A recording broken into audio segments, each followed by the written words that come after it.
Thanks very much. And I know it's lettuce and cole crops. I'll try to make the presentations exciting even if you're not growing basil. But we've been working on, we've been tasked to look for genetic resistance in basil because although K-Phyte and other products have shown some degree of effectiveness, some more than others, it still costs you a lot of money. And you need to be spraying prior to the onset of the symptoms. And you may have to spray each week. And you need to spray with applicators that get the underside of leaves and everything else. So coming up with genetic resistance on basil seemed to be a very good option to be able to provide to growers. And we've been working on it for a number of years. And we wanted to share with you some of the updates of where we are. So first, it's basil.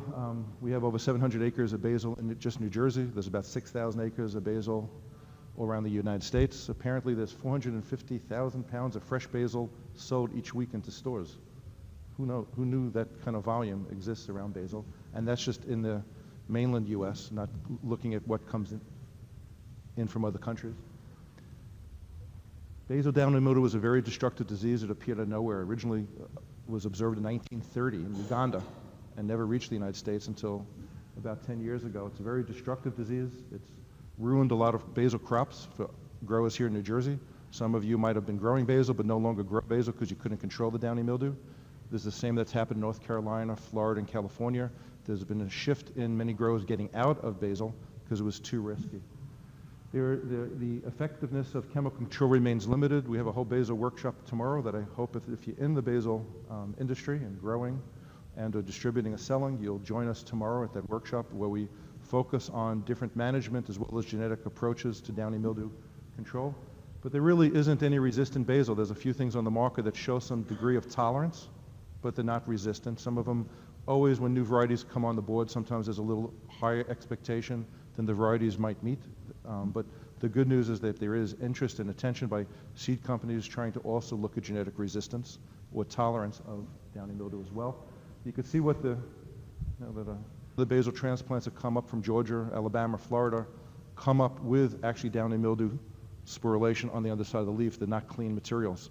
So the material is spread by the air. It's also spread, this type of downy mildew, by seed, and it's also spread inadvertently, hopefully unintentionally, by seedling producers down south that are shipping products up here to New Jersey, and that just has the inoculum here in New Jersey earlier than normal, and if weather conditions are good, it makes it far worse.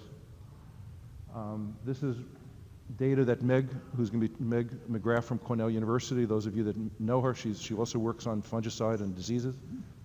We have a consortium that we've joined, and back in 2008, you could see the blue states that were affected or reported to have downy mildew. There were likely more states that didn't bother reporting it. And in 2014, it's like this. If we had a global map, we'd see it now in Central and South America. We'd see it in some areas of sub-Saharan Africa, and we'd see it all over Europe, although nobody talks about it there. So clearly it is a disease. And because it's a unique type of downy mildew that can also spread by seed, the spread then is that much more rampant, like it was years ago when you were concerned about the fusarium issue on sweet basil. At Rutgers University, we set up a greenhouse that simply raises live inoculum, because unlike fusarium, other diseases, the downy mildew needs a live host to grow. So it's a really very complex, difficult organism to study, because you need a live plant in which it's feeding on in order to get the inoculum off to spray it on other plants. So we built chambers looking at the ideal conditions of how downy mildew itself grows on a host sweet basil susceptible plant, and most all are susceptible. And then we take the inoculum density and we put it on plants, and then we come back and see if the disease has actually impacted the plant itself. And in this way, we look for resistance and tolerance. And as many of the crops are, you know that a lot of varieties, it's not that clean whether something is truly resistant or totally susceptible. There's a gradient. And our goal is to try to get crops that are clean all the way through your harvest period. This is what it would look like, and just looking at a USDA accession. And this is one of the De Genova, not necessarily the most popular, but a popular brand of variety that people grow here. Very susceptible. And we found a nice way to screen plants when they're very young that mimic what it would be like in your field when the plants are much older. Okay? So the first question we had a couple years ago is, can we find sources of genetic resistance? This is a big issue. You can't really do a lot of breeding unless you have something to breed with. Basil and many of the different herbs are quasi-non-domesticated plants, so you could look at themselves, you could look at their wild-related species that potentially can cross to look for those genes that might confer downy mildew resistance. And lo and behold, we were the first to show that in other species, we could grow them out and they get no downy mildew. Well, this is great, except that the plants don't look like basil, they don't smell like basil, and they don't taste like basil, and they're not relevant, but they are relevant if we could move the genes from the species into sweet basil. And this is what we began to do. We developed SB22. It's a very highly fusarium-resistant basil that's now being licensed, I think, by Pan American. It's a really nice smelling basil, good growth, good producer, nice green leaves, but has absolutely no resistance to downy mildew, but a good host plant, and fusarium-resistant.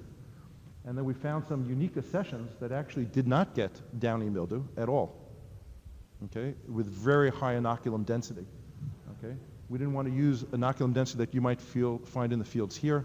We wanted to use inoculum density that they find in the Everglades area in Florida, where the epicenter of the disease first was reported. And because it's almost year-round production, the inoculum is very high. So we want to be able to, in a sense, metaphorically, be able to grow basil in a downy mildew swamp and still not have it exhibit any downy mildew, okay? So we found some sources of resistance. Now the question is, this is a camphor type of basil and others, unique ones, and then see if we could breed it in. So this shows that we can identify genes of resistance, and even some of the lemon or the lime type of basils of a different species, also Citridorum, and then we wanted to breed it in.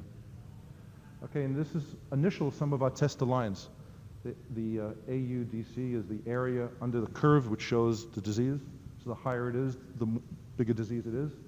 A resistant plant that was in red was a sweet dandy lemon basil. This had been able to be grown in an area and didn't show any downy mildew. But under controlled conditions, this is a line actually that we created, Rutgers. It's a beautiful lemon basil, but that resistance broke down, and you could see that it has a lot of disease resistance. So the sweet dandy, using as a parent, if that parent breaks down, it's not a really good long-term parent to cross with it. We made crosses with, we have a lot of, we call CB10, it's a chilling tolerant basil. We had some unique species that we crossed in. Okay, and we find that when we cross it and make the crosses, we could confer the resistance. So when you see an area on the curve that goes up, it means that there's a disease symptoms. And when it's very low or close to zero, it means there's none to slight disease. And really what you want as a grower is to have no histogram that you could see down here, because it means there's no visual symptoms of the inoculum. So you take two different parents, one resistant, one highly susceptible, you cross it, and it's kind of like our own kids. Some of them work out, some of them don't. There's always changes, and you have to identify those that have those traits you want. Okay? What we found is when we cross the basil that's resistant, that's a different species, with a sweet basil, we get beautiful resistance, like really beautiful resistance. But the plant is sterile. And if we look at it under a microscope, we could see the pollen, we could see the sterility. And here's one example of a KLI resistant, downy mildew resistant, Ocimum species, crossed between a variety of SB17, one of our own breeding lines, good for things but not good for downy mildew. And you can see the larger plant, right? It's called the heterosis. When you make a hybrid, and sometimes the new materials become bigger, stronger, in a sense, grow better.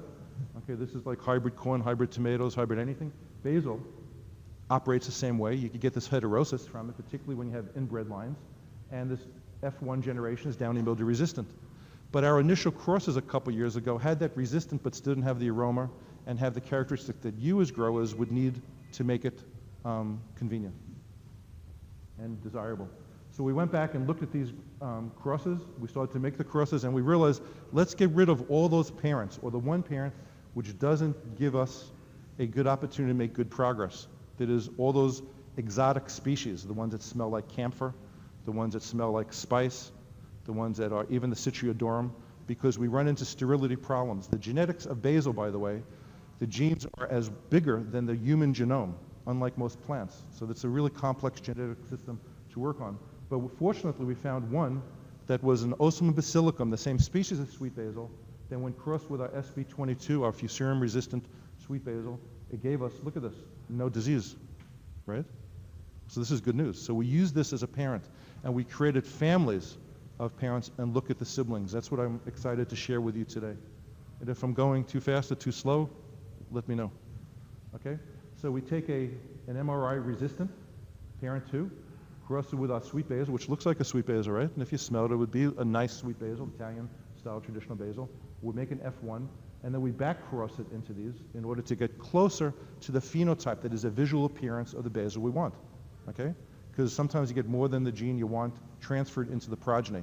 And the issue is to create a basil plant that you love, that doesn't have any funky traits to it that you don't want, but has a disease-resistant trait in it.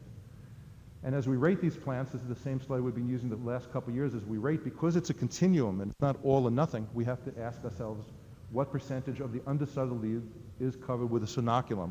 So this is the screening we use. We go randomly collect a certain number of leaves per plot, and we come in and look at this. And this is in Bridgetown, New Jersey, for 2 different environments.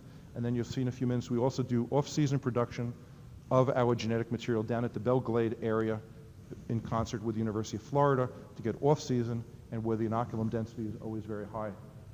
And by looking at this and looking at these crosses, okay, what it tells us is we could start to understand now the pattern of how this disease can be overcome. Because some diseases don't lend themselves to genetic approaches. Here we're able to find that the inheritance of the downy mildew resistance is genetically a heritable trait. We could do it, and now we're asking, is it controlled by 1 or 2 genes?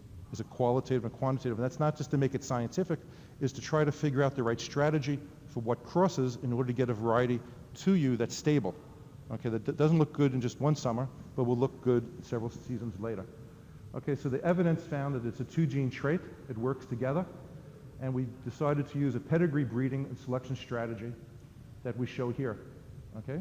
So all these are the progeny that are resistant to downy mildew that confer a sweet basil phenotype. That's not so bad, is it? They look like sweet basils. Some of them are a little funkier, some are more desirable than others, but we found that we can do it. Okay, and then we tested it in 2 different locations. And in September of 2014, here's our F3. F3 refers to the number of generations. We usually want to go to an F6 or F8 number of generations to get the stability we want. These are check plants where everything had downy mildew. Now here it may occur earlier or later given a year, depending on the environmental conditions, but it often comes. In some really dry years, we actually have to add irrigation to try to foster and encourage it to come, but we always get it. At the Snyder farm, the same way. So we find that our materials look really good. Our check plants are always covered with the disease. Our resistant plants don't have any. And I remember Wes came out one time to visit our fields, and we were neurotically obsessed with making sure our materials had no spots of it. And then he came to look at us, and you said, "What are you crazy? Because as long as the growers can get 2 months of a good sweet basil with no disease, what do you care if it gets 4 months?" And you were right, by the way. So after that comment, we changed it, but we still wanted to make sure we weren't overselling or overconfident relative to the breakdown of a resistance of it. So the question is now, this is in Belglade, Florida. Okay, this is in really swampy area. These are a lot of our lines. And the good news is we got very good response by getting growers and buyers out to our fields. So unlike people like myself, Wes and myself, or the researchers like Andy, who you well know as a plant pathologist, or my student Robert Pine, who's leading this work as part of his dissertation, we have a certain way of looking at things. But if our vision doesn't match your vision, then the line that we come up with is not going to fly.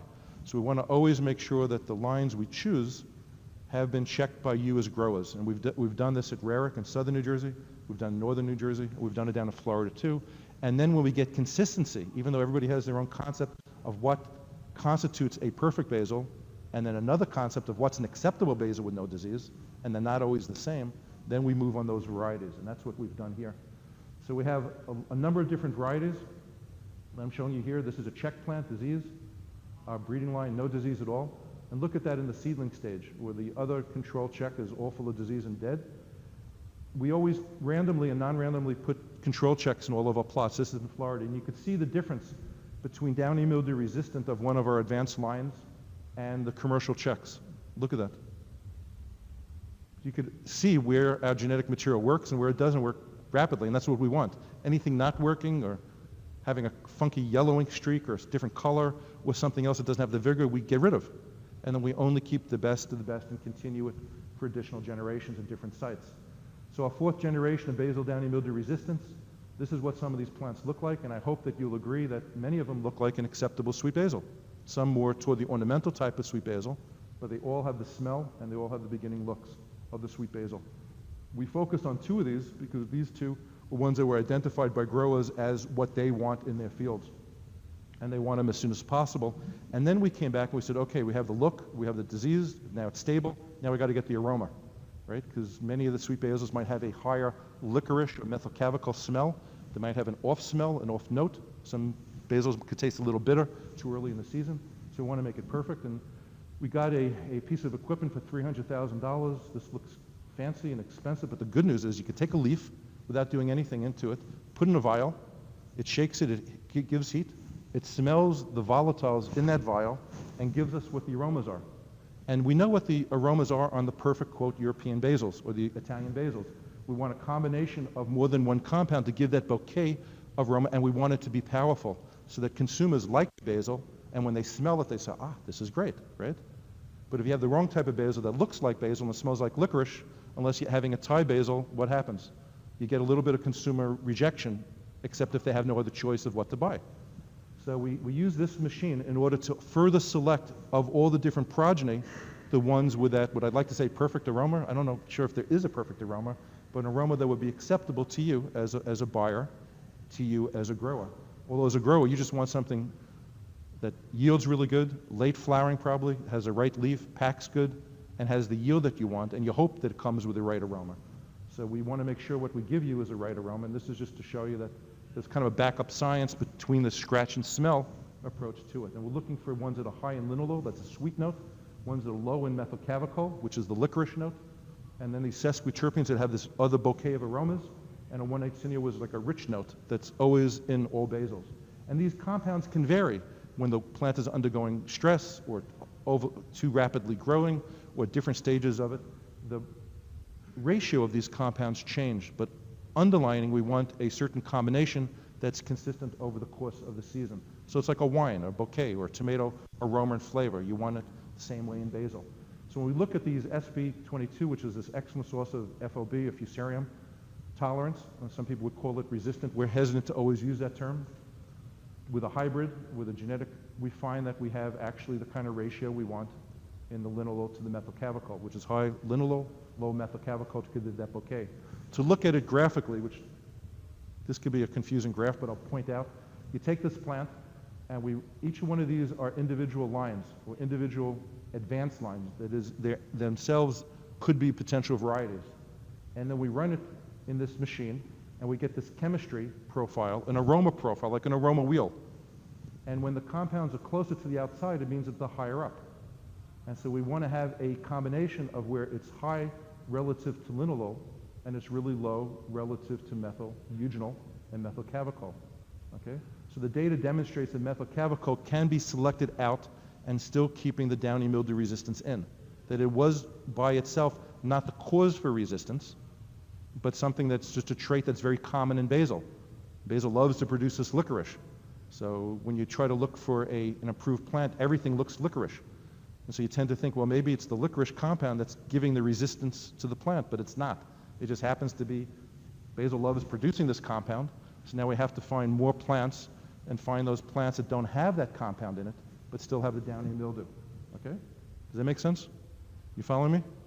So we have this flavor wheel, and this is what we've done. So we keep breeding for aroma and flavor, and now we've been able to substantially decrease in all the breeding lines, because that's what you found to be limiting in some of our downy mildew lines. You said, you like our stuff, but we don't want the licorice aroma. We said, you're right, let's now figure out how to do it. And now we have sweet basil flavor and aroma that's stable in these types of lines that we're showing you here. That's exciting. Right now you have the phenotype, you got the downy mildew resistance, and you got the aroma, which we didn't have last year. And this is what it would look like. Downy mildew resistance and sweet basil flavor is now fixed in these advanced breeding lines versus the disease controls above, same flat, same area. The current focus is on the selecting and inbreeding for these stable sweet basil leaf types and habits. And we expect to have stable and commercial varieties. Really, we were hoping to have some seed to try to test in different growers' fields this year. We're not sure if the seed will be ready, but certainly in next year it'll be ready to go. These are one of our larger fields. So where are we now in downy mildew resistance with basil? These are just one of our fields where we're looking for individual selections to further the... Let me show you where we are. This is one line, okay? It's an Italian large leaf full of disease, a resistant life that has no disease. No disease, the Genova full of disease. These are now ready to go.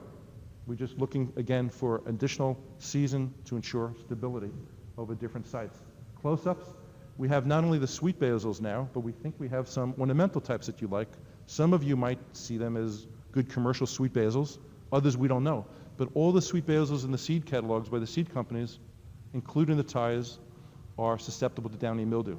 So we thought as long as we're focusing on the sweet basil, when we have these off types, let's keep those off types because maybe some of you will think they're pretty, or a home gardener will want to grow them, and they'll have different attributes.